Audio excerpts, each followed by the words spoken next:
So let's get started. Hi, I hope you're having a fun Microsoft Ignite so far.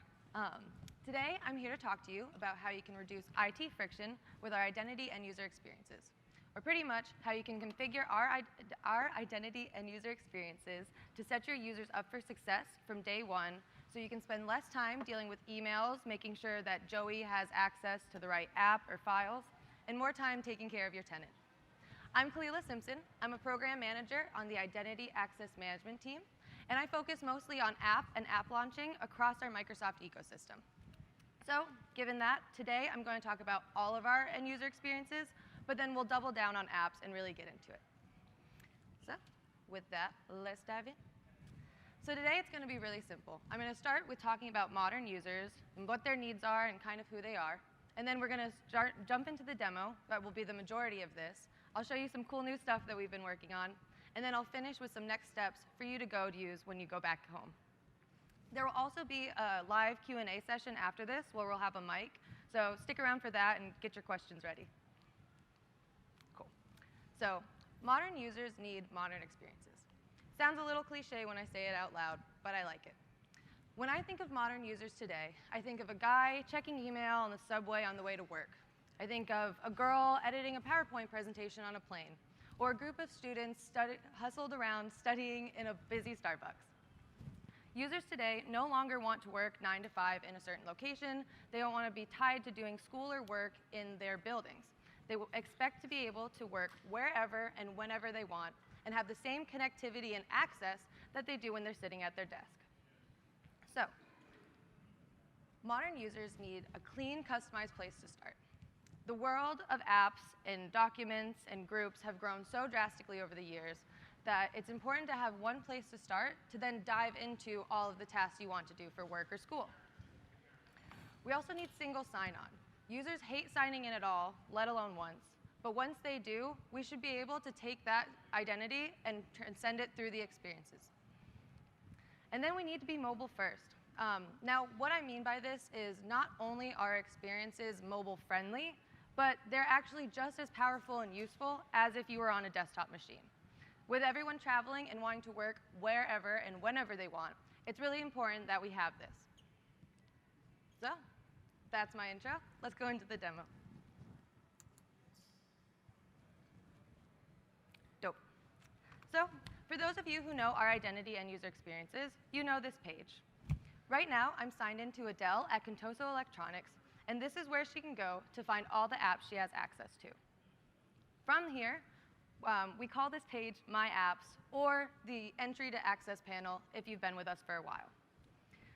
This is the app section, so like I said, all of the apps she has access to. But from here, she can also manage her groups and her own profile. Just real quick.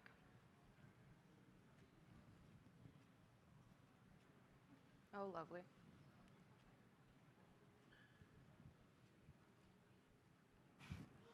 We'll try one more time, if the demo gods like me. Cool. So here is where she can manage her identity, update her password, devices, and all of that. So these sites, I talked about how users need one place to start to go into all of the stuff they need for work or school. This place gets the job done technically, but we've heard from our customers that it's really hard for admin to keep this list short. And then we've heard from our end users that once this list of apps gets to be too long, it's just unusable. Like, it's hard to find travel in this sea of applications. So, for My Apps v2, what did we do? Well, it is my privilege to introduce you to the new My Apps that is now in public preview. Ta-da! Thank you, thank you. So, as you can see, we did a total UI revamp. We made it more modern, more clean, and we have this idea of customization that was unheard of in the other one, in the form of these workspaces at the top. Here, you can see different filtering of applications opposed to the all apps list that gets to be a little crazy. Of course, we still have it, so if you need to find stuff, you always know where to go. We also updated our profile page that is also in public preview. I don't know why it keeps asking me to log in. But see, this is annoying. This is why we really need single sign-on. So here's our new profile page. We're changing the name to account after some internal definitions, but it's the same great experience with a fresh coat of paint that makes it easier for users to find what they need. And it's mobile friendly. If we pop back to My Apps, you can see that it is as well. So I talked about workspaces, but let's really dive into them and how you can make them as an admin. So over in the admin portal, I'll switch hats into Megan, the admin. And here's where in Active Directory, under Enterprise Apps, you find a new workspace blade that is where you manage all of the workspaces in your tenant. Here, admin can create new ones, set the default ordering of the workspaces, and delete them. As you can see here, there are more workspaces in the tenant than our user Adele is seeing. We use that same principle for applications within a workspace. We're just filtering things down to customize it for the specific users, depending on who they are.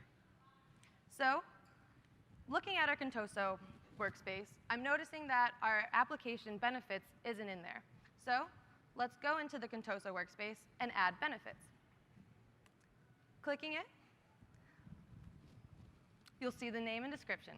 The name is there for all of your end users, and then you have a description that you and your fellow admin can look at so you understand what the goal is of each workspace.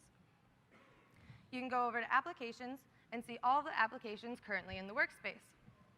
To add a new one, we just hit Add, and then type in Benefits. Click it, add it, and save. While we're here, I want to show you the other part of workspaces. So you can target workspaces to users with read access, and that's how you can see them in the My Apps portal, but you can also add owners. So let's say instead of having those long email chains with accounting or legal going back and forth with different users deciding what applications which users need and in what circumstances, you can just add owners who are the subject matter experts for legal or accounting. So then you can just add them in and let them figure out the applications and move on to your next task. Thanks. So now if we go back to My Apps and we refresh the page, we'll see Benefits has been added. Woot woot. So a lot of you may be thinking, I talked about how it's really important to have a single place for users to go to start work or school. So this is the My Apps one, if you have identity. But what about Office.com? I have users that love to go there. They use their documents and file discovery, and they find it really useful. Well, if you've noticed, My Apps now has the same Office suite header that Office.com does. And so we have the same app launcher, or waffle, and the same branding.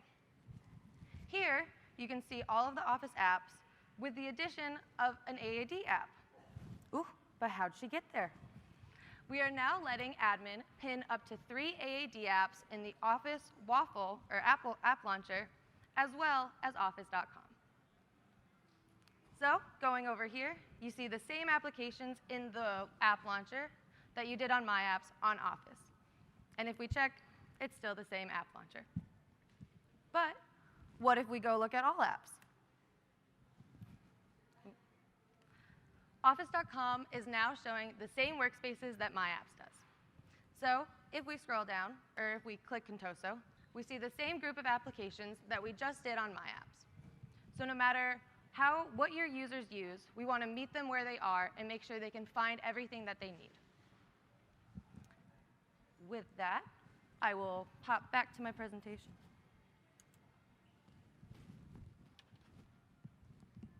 So, next steps. All of you should go check out the public preview of My Apps. There's a link right there that gets you all set up with docs so you can go home and make some workspaces. I'd love you to also check out our new My Access, which just went into general availability. There's a link there too. And then, of course, reach out to me if you have any questions. Everyone take a picture of this so you have my contact info. Cool. And now I'll leave this up while we do some questions.